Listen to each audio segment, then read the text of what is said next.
This is a tutorial to show you how you can do some mapped meshes. I'm going to start a 2D case, just a 2D for geometry, and start by doing a rectangle that is 1 by 1, and then another rectangle on top of it that is 2 meters high and is positioned 1 meter above the original rectangle. And I'm gonna duplicate these and change them to be just starting at x equals 1, x equals 1 for both. So I have two exact copies of each other, and then I'm gonna duplicate them one more time, and I'm gonna have them start at 2 instead of 0 instead of 1.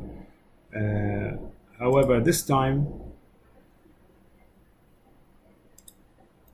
I'm gonna extend the second set of rectangles to be to have widths that are like much longer than the previous ones. So this is 10, and I'm gonna add another 10 here. So it's slightly larger than the previous ones. The reason is that I intend to make this rectangle a solid and then a fluid that flows around the solid in this 2D channel. So with that, I'll go to mesh and I'll add a mapped mesh, and inside this mapped mesh I'm gonna add a few distributions. So the first one, I'm gonna set the distribution for these horizontal edges to be of predefined types. I'm gonna have like 50 cells here, and the element ratio not 1 to 1, but instead the geometric sequence, and I'm gonna have like 10, so that the first one is 1/10 of the last one. I'm gonna have to reverse these. Okay, so that I want more cells to be, or more elements to be next to the rectangle to catch the separation here, and then perhaps a reattachment there. I'm gonna duplicate, or I'm gonna add another distribution for these edges.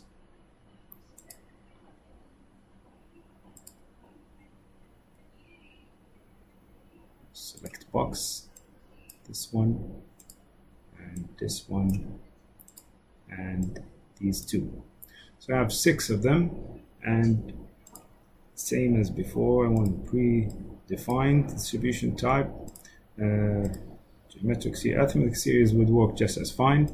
I'm going to have 10, for example, here, and the element ratio to be, let's say 5. Let's see what this gives me. Yeah, it looks about right, and I'm gonna do a symmetric distribution.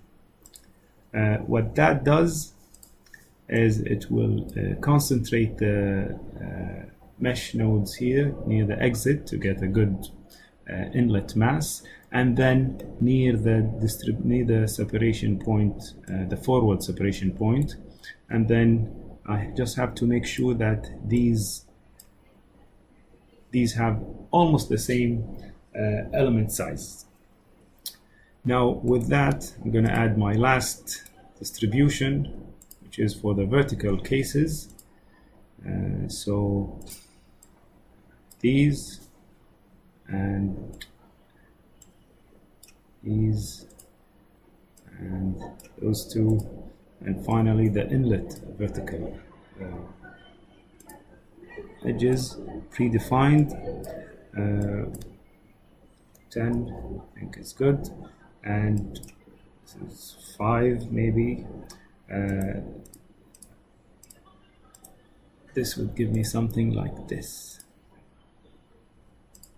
As you can see, this is good enough for me. I can split them, the lower vertical edges, and the upper vertical edges, I could do like 20 elements here, also concentrate that top or bottom, and then I will do 5 or 10 here. If I want more cells or more elements to be placed in the flow region. So maybe I will do this 20 just to see what it looks like. Yeah, I think this is better. And then that's it.